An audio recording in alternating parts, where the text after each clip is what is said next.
Lisa, and today I have a fun little project to show you. But I first wanted to start off by mentioning that we're only a couple days away from the kickoff of the first ever Polymer Clay and Mixed Media Virtual Retreat called Polymer Clay Adventure. So I just wanted to remind you of that. If you want to join us and make sure you don't miss a thing, you can do that still. It doesn't kick off till January 1st, 2015. And even after January 1st, 2015, you're not going to miss anything because we record every single live event that we do. So it's going to be a lot of fun, and we hope you're going to join us. And so let's get started. So today I'm going to be working with the scalloped scrolls, and they come in a set of 4. This is the largest one. And then this is the next largest, but then there's 2 smaller sizes, which is these 2 sizes. So this one's pretty small and might be some nice, might be nice to use for some beads. Either of these are good for beads, but I'm going to be working with the 2 larger sizes today. So that's what I have. I have the blush Primo color, and then I have some black. And I've rolled the blush, since it's going to be my front color, I rolled it to a number 1 setting, which is the thickest setting on my pasta machine, because sometimes with these cutters, if it's not thick enough, you won't get all the details. So the number 1 seems to be the best thickness for that, or the largest thickness on your pasta machine, whatever that may be. Now for this one, the black color, because it's going to be my background color, I only did this on a number 3, which is the 3rd thickest setting on my pasta machine. So it's totally up to you what you're looking to get. But for me, the background didn't need to be as thick as the front because, like I said, I wasn't impressing the design. I'm just using it and then laying it over. So simple.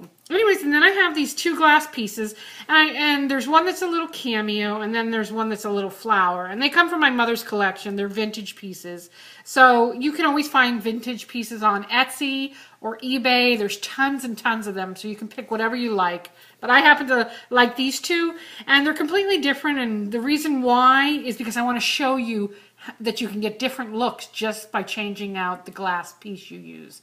So we'll get there in a minute. So let me just set those aside. So what I did is, of course, I first rolled my clay out. I conditioned it and then rolled it out. Like I said, this is the 3rd thickest setting. So I cut it out with my cutter, and then I'm just peeling away the extra. So that's ready to go. Now, I see a couple little air pockets, which obviously, if you see them, you want to poke them out and get rid of them before you start working, because air pockets are never good. Okay, so I have that, and I can set that aside. So now what I'm going to do is I'm going to cut this one out. And like I said, that's the thickest setting on my pasta machine. And I just put my cutter down, and I give it a nice little push. Now what that's going to do is the actual cutting. Okay, now when I push down on this is going to be the stamp part. So it's going to give this raised effect like on this one. Now you may have to do it a couple times. I do have some Armor All here, and I've talked about this in the past. It's a release.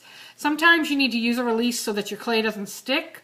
You never know if it's going to stick or not, so if it's warmer outside, then you most definitely want to use some Armor All or some water so that it doesn't stick. But if it's not so warm out and it's cooler, you don't always need a release, but just play around with it, see what works for you. Okay, let's see. Hopefully I got a nice impression here. So I'm going to peel this back. Now, this is still in the cutter. And I actually like it when it sticks in the cutter because then I can clean up while it's still in the cutter. But that doesn't always happen, just a word of warning. So then you would just push on the cutter, and then you can peel it back. Now I can see that it didn't give me as much of an impression as I wanted, which we're going to go with it anyways for lack of time here. But you'll get the idea. So you want to keep doing it until you get a really nice impression. And then you want to clean it up, as we always do.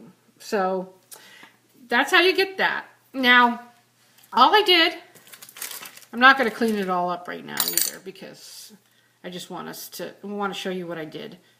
And then I just simply laid it on top. And then I used my knitting needle and I poke some holes in either side. And this is going to be a necklace. I'm going to hang like from a chain. I haven't decided exactly what I'm going to do, but that's where I'm going with it. So it's just that simple. So this one didn't, like I said, it didn't show up too good, but this one did. So you can see on here.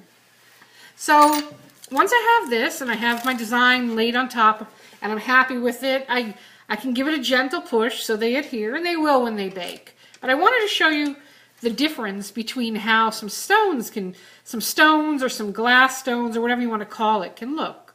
Look at how that changes up the piece. Isn't that beautiful? I mean, it just really adds to it. So that's what you want to look for if you're looking for a particular color scheme, then look for something in that color that would really add to it. So that's that. So let me just show you the other one. And there's so many options out there. It's incredible. There's lots of vintage cabochons and vintage glass pieces on the web for sure. And then here's one with flowers, and look at what a difference you get just by changing out the glass piece. I mean, really, it's a big difference. I mean, it totally changes the look of the piece. And of course, you could add texture to these. You can add wraps around it, which I think I'm going to do with this one. Let me wrap something around this. Because I noticed as I was doing this, this has a break. There's a little piece that's been missing, and unfortunately, a lot of my mother's things were broken. She had Alzheimer's, and she would just play with them, and they'd get broken. It's part of life. But so it's not wasted because it's broken. So let me just lay this where I want. I'm working upside down here. So what I could do now is I could use this blush color, or I could use black and create like a little snake that goes around it. And that kind of solves two things. One, it helps the piece stay where you want it. The glass will adhere a little bit to the clay, but it will come apart if there's nothing holding it there. You could bake it and then pull it off and glue it. That's an option.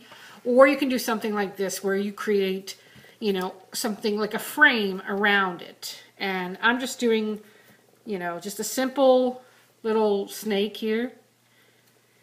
And you want to try and get it as, you know, uniform as possible. And let me get my blade up here.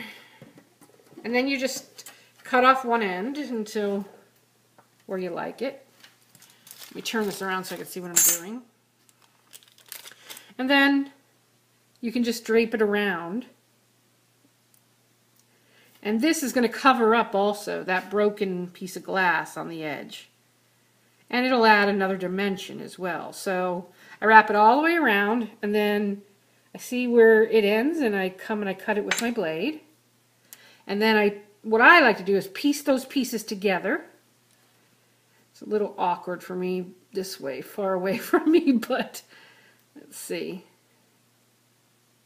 Yeah, and I usually butt the two ends together first before I try to form the rest of it, just because it's easier for me to smooth it out that way and not distort the rest, you know, before I take all the time to do that. Now, after I've got those pieces butted together, I can come back and use my fingers to gently coax it where I want it. And now I've created a little frame as well for it, that one is going to anchor it there to the clay. So I'm not going to have to pull it off and glue it like I would have had to if I just left it there without this frame. And then it also gives me a way to hide that broken piece, which makes the piece still useful, which is nice. I mean, I could do a lot with this as well. I could add color to it. I could add texture to it, which I think I'm going to do. Let me see here. It's a little hard for me to work this far away from myself, but you'll get the gist once I start. So, okay, let's see. How about maybe some little texture? I know what I could use. I have, you know those leather punches? I have a zillion leather punches.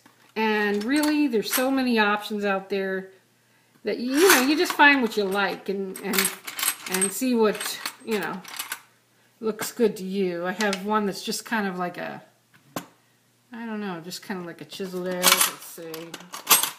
I have one, which this one might be nice at the top. So you could play around with it and you know, maybe use a couple of them if you happen to have any in your toolbox. That looks cool. Adds like little lines to it. I like that. And I'm just going to go around with it.